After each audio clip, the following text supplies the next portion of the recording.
오늘 우리가 에스겔서의 말씀으로 6월 첫 시간을 우리가 하나님께 드리려고 합니다. 특별히 하나님께서 우리에게 주시는 이 말씀을 통해서 우리가 다시 한번 소성케 되는 은혜가 여러분들 모두에게 우리 영신교회 이 땅에 임하기를 주님의 이름으로 축원드립니다. 북왕국 이스라엘이 721년 기원전 721년에 아수르에게 멸망을 했습니다. 그런 다음에 남왕국 유다는 역사적으로 보면 135년 동안 더 유지가 되었는데요. 그러나 이 135년 동안의 유다 나라의 역사를 살펴보면 그 시간은 참으로 치욕스러운 시간이기도 했다는 것을 발견합니다. 아시리아에게 조공을 바쳐야 되었고, 혹은 이 아시리아에 조공 바치는 것이 싫으면 이 유다 나라는 애굽의 힘을 의지해야만 했습니다. 그런데 또 그러고 나면 의지했던 애굽의 행포 때문에 힘겨운 시간을 보내어야 했던 것입니다. 그런데 그러던 중에 기원전 640년 경에 요시야라는 한 임금이 등장을 했어요. 이 요시야 왕은 비록 8살의 왕위에 오르기는 했지만 그러나 백성들의 광범한 지지를 얻었습니다. 그리고 이 어린 요시야 왕은 그 백성들의 힘에 기초해서 이 유다 나라의 잘못된 것을 많이 개혁을 했다 그럽니다. 그리고 20년 가까운 세월 동안 왕으로 있는 동안에 이제 27살이 되었는데요. 그해 요시야는 드디어 성전을 수리하고 고치려고 마음을 먹었습니다. 그러던 중에 이 성전 기둥 아래에서 두루마리 성경이 발견이 되었던 겁니다. 이 성경이 바로 오랫동안 이스라엘 백성들이 가지고 있지 못했던 신명기서의 말씀이었던 것이지요. 이 말씀과 함께 유다 나라는 다시 한번 하나님의 말씀을 중심으로 새롭게 서보려고 하는 노력을 했고, 그리고 신앙의 변화가 생겨나기 시작했습니다. 바로 그 해, 이 두루마기가 발견된 바로 그 해에 제사장 부시 집안에 한 아기가 태어났어요. 이 제사장 부시는 그 아기에게 이름을 하나 붙여 주었는데 그 이름의 뜻이 뭔가 하면 하나님이 강하게 해 주신다라는 이름이었습니다. 그 아기가 바로 에스겔이었어요. 제사장 집안의 아이였던 에스겔은 어릴 때부터 하나님의 말씀 안에서 교육을 받으면서 자랐습니다. 그리고 에스겔이 12살이 되었을 때 하나님께로 돌아가자고 외쳤던 요시야 왕이 죽음을 맞이하게 됩니다. 이렇게 보면 이 에스겔이라는 한 예언자는 그야말로 신앙의 회복과 부흥을 꿈꾸었던 요시야 시대의 유년기, 그리고 또 청소년기를 보냈던, 한마디로 요즘 말로 하면 요시야 키즈라고 할 수 있겠습니다. 그렇지만 여러분, 이 요시야 왕 이후에 이어졌던 23년 동안의 시간은 그야말로 유다 나라가 멸망으로 가는 길이기도 했어요. 포로로 잡혀왔던 유다 백성들이 바벨론에서 오죽하면 예루살렘을 그리워하면서 이렇게 울었다 그럽니다. 우리가 바벨론 강변 곳곳에 앉아서 시온을 생각하면서 울었노라. 우리가 잘 아는 시편 137편의 고백인 것이지요. 그렇게 바벨론에서 울면서 12해의 세월을 보내고 있었는데 결국에는 예루살렘도 함락되었다라는 소식이 에스겔의 귀에, 또 포로로 잡혀왔던 유다 백성들의 귀에 들어왔습니다. 성도 여러분, 그런 시대에 여호와께서 강하게 하신다라는 그 이름을 가지고 살아가는 것은 참으로 곤욕스러운 일이겠지요. 참으로 쉽지 않은 그런 일입니다. 치욕과 조롱을 견디면서 살아야 했을 그런 때였습니다. 바로 그런 때에 하나님의 영이 에스겔에 임했다고 오늘 말씀은 우리에게 알려주고 있습니다. 그 하나님의 영이 에스겔을 데리고 골짜기로 갔습니다. 그 골짜기에 보니까 마른 뼈들이 쌓여 있었다 그럽니다. 하나님께서 에스겔을 더 가까이 데리고 가니 그곳에 자세히 보니까 골짜기 지면에는 뼈가 심이 많았고 그 뼈가 전부 다 바싹 말라 있었다. 그렇게 전하고 있어요. 여러분, 뼈는 우리의 몸을 지탱하는 중요한 기관입니다. 몸을 지탱할 뿐만 아니라 이 뼈라는 것은 그 골수에서 피를 만들어내는 그런 중요한 기능을 가지고 있기도 합니다. 그런데 이 뼈가 말랐다고 하니까 이미 그곳에서 골수를 생성해낼 수 있는 능력도 상실해 버린 것이지요. 포로로 잡혀왔던 유다 백성들의 모습이 그러했다는 이야기입니다. 또 그런가 하면 오늘 11절 말씀을 보면 유다 백성들 스스로도 자신들을 그렇게 생각한 것입니다. 오늘 성경 말씀의 11절은 이렇게 되어 있어요. 우리의 뼈들이 말랐고 우리의 소망이 없어졌으니 우리는 다 멸절되었다 하느니라. 하나님께서 에스겔을 데리고 가서 그 골짜기에서 보여주었던 마른 뼈에 대한 환상은 사실은 유다 백성들이 자신들을 스스로 그렇게 생각하는 모습을 보여주고 있던 것이기도 했습니다. 그들은 뼈가 말랐고 소망이 없어져서 우리는 이제 이 땅에서 다 멸절될 수밖에 없는 존재구나, 그렇게 생각하고 있었다라는 이야기입니다. 그런 절망적인 상황 그 가운데에서 하나님께서는 에스겔에게 이렇게 물었습니다. 인자야, 이 뼈들이 능히 살겠느냐? 그 물음을 우리가 받는다면 우리는 어떻게 대답을 할지 모르겠습니다.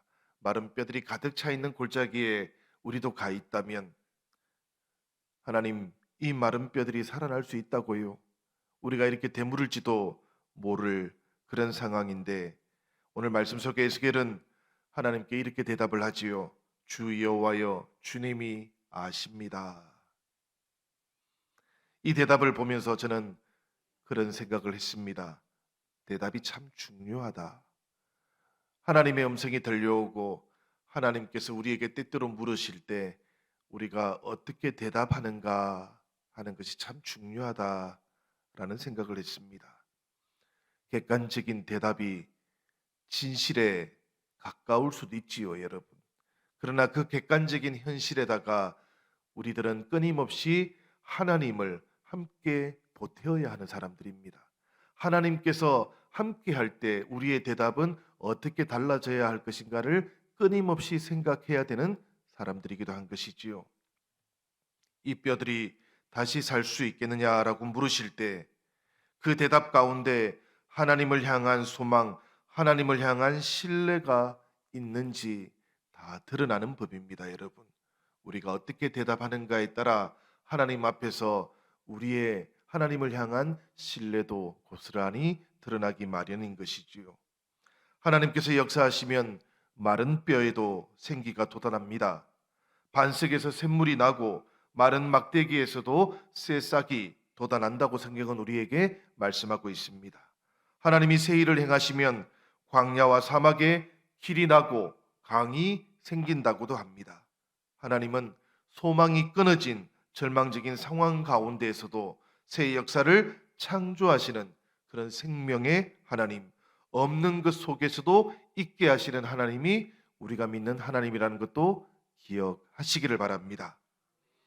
우리의 인간적인 생각, 지식이나 경험이나 상식으로는 때때로 절망적인 상황, 앞이 캄캄한 그런 상황처럼 보인다 할지라도 이 뼈들이 능히 살겠느냐 물으시는 그 하나님께는 반드시 대안이 있으시다라는 것도 신뢰하는 그런 유월이 되시기를 바랍니다. 이 신뢰를 가지고 겸손히 하나님을 의지하면서 나아갈 수 있다면 하나님께서는 이 땅에, 그리고 이 땅의 교회들에게, 그리고 우리의 삶 가운데에도 돌파구를 열어 주실 것입니다. 에스겔의 대답을 들으신 하나님께서 마른 뼈들을 향해서 에스겔에게 전할 말씀을 주셨어요. 그 말씀이 오늘 우리가 봉독했던 4절과 5절 그리고 6절의 말씀입니다. 우리 같이 한번 읽어보면 좋겠습니다. 4절, 5절 그리고 6절까지 우리가 읽겠습니다. 다 같이 한번 읽어봅시다. 시작. 또 내게 이르시되 너는 이 모든 뼈에게 대언하여 이르기를 너희 마른 뼈들아 여호와의 말씀을 들을지어다.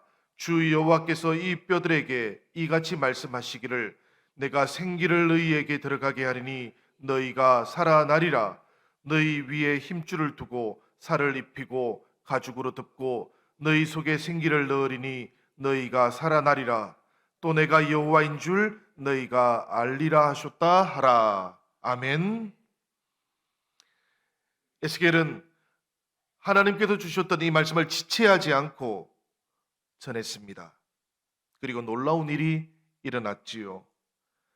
이에 내가 명령을 따라 대언하니 대언할 때에 소리가 나고 움직이며 이 뼈 저 뼈가 들어맞아 뼈들이 서로 연결되더라. 내가 또 보니 그 뼈에 힘줄이 생기고 살이 오르며 그 위에 가죽이 덮이나 그 속에 생기는 없더라. 다시 하나님께서 에스겔에게 또 말씀을 주셨습니다. 9절의 말씀이지요. 이 9절의 말씀도 우리 같이 읽겠습니다. 다 같이 시작. 또 내게 이르시되 인자야 너는 생기를 향하여 대언하라. 생기에게 대언하여 이르기를 주 여호와께서 이같이 말씀하시기를 생기야 사방에서부터 와서 이 죽음을 당한 자들에게 불어서 살아나게 하라 하셨다 하라. 아멘. 하나님께서는 에스겔에게 하나님의 말씀을 대언하라고 했는데 그 대상이 둘이었습니다. 하나는 마른 뼈들에게, 그 다음에는 생기에게 대언하라. 이렇게 하나님의 말씀을 전해 주었습니다. 죽은 자들에게 대언하도록 했고요. 그 다음에는 성령을 향해서도 성령이 임하시기를 요청하라. 그렇게 말씀하셨던 것입니다. 사랑하는 여러분, 우리도 이 6월을 살아가는 동안 우리의 이웃들 혹은 우리들 각자의 삶 가운데 마른 뼈처럼 캄캄하고 어두운 곳이 있다면 하나님의 말씀으로 대언하고 명령하시기를 바랍니다. 그리고 생기를 향해서도 우리에게 생명을 주시는 하나님의 영을 향해서도 하나님의 영이시여 오시옵소서 이렇게 요청하는 이 6월이 되시기를 바랍니다. 마른 뼈같이 절망적인 상황에 있는 사람일수록 여러분 하나님의 말씀이 더 필요한 법입니다. 우리 성도님들 이 코로나 시대를 지나가는 동안에 때때로 어려움을 당하고 또 캄캄한 상황을 맞이한 성도님들도 계십니다. 특별히 일터와 사업장에서 더 그런 상황들을 많이 만나고 있습니다. 캄캄한 그런 상황들, 우리의 상황들이 마치 마른 뼈와 같습니다라고 그렇게 생각이 드는 성도님들일수록 오늘 하나님의 말씀을 보면 이 하나님의 말씀이 더 필요한 것이지요. 바쁜 사람들일수록 상황이 너무 급해서 어쩔 줄 몰라 하는 사람일수록 더욱 정신을 차려야 하는 법입니다. 하나님의 말씀 앞으로 달려나와서 하나님의 인도하심을 찾아야 되기 때문입니다. 사랑하는 여러분, 에스겔이 순종하자 오늘 말씀은 우리에게 이렇게 알려줍니다. 생기가 그들에게 들어가서 그들이 살아나서 일어서는데 극히 큰 군대더라. 이스라엘 백성들, 그 바벨론에 오랫동안 가 있던 이 유다 백성들은 자신들이 그렇게 하나님의 큰 군대라는 것을 알지 못한 채 오랜 세월을 살아왔던 것이지요. 그러나 말씀이 임하고 하나님의 생기가 임하니까 그들의 온전한 모습이, 참된 모습이 하나님 앞에서 새롭게 세워지게 되었다는 이야기입니다. 뼈들과 뼈들이 이어지고 그곳에 살갗이 덮이고 생기가 불어넣어지니까 이스라엘이라는 이 나라가 본래 하나님의 큰 군대였다는 것을 알게 된 것입니다. 저는 이 땅의 교회들과 이 땅의 성도들도 이 코로나19 시대를 지나가는 동안 말씀과 하나님의 성령 안에서 우리가 새롭게 이어지고 새롭게 세워져야 된다고 믿습니다. 다만 여러분, 그 모습이 아닙니다. 이 시대를 향한 우리의 속사람이 새로워져야 될 것이고 이 시대를 향해서 소망을 주는 하나님의 군대의 참모습이 세워져야 된다고 저는 믿습니다. 우리가 더더욱 우리의 이웃들과 주민들과 함께 이 코로나19의 시대를 이겨갈 수 있도록 소망을 주는 교회, 새 힘을 주는 교회가 될 수 있기를 주님의 이름으로 축원합니다. 하나님의 영이 임하시는 곳, 그곳에 소생케 되는 역사가 있다고 오늘 에스겔서 37장은 우리에게 말씀해 주십니다. 죽음을 당한 자에게 생기가 불어넣어지니까 살아남의 역사가 일어난다고 성경은 우리에게 말씀하고 있습니다. 사랑하는 여러분, 이 6월을 지내는 동안 우리들 모두에게 하나님의 숨이 닿으시기를 바랍니다. 그래서 마른 뼈와 같은 우리의 모습이 있다면 그곳에 살이 돋기를 바랍니다. 뼈와 살이 돋아나는 곳에 여러분들의 생명과 성령의 숨이 숨쉬어지시기를 주님의 이름으로 축원합니다. 그래서 우리들 모두가 성령의 역사와 함께 이 6월에 주님과 동행하는 은혜도 있으시기를 우리 주님의 이름으로 축원드립니다. 우리 이 시간에는 우리 사랑하는 성도님들 모두가 다 함께 하나님과 동행하면서 결단하는 찬송을 부르고 함께 기도하도록 하겠습니다.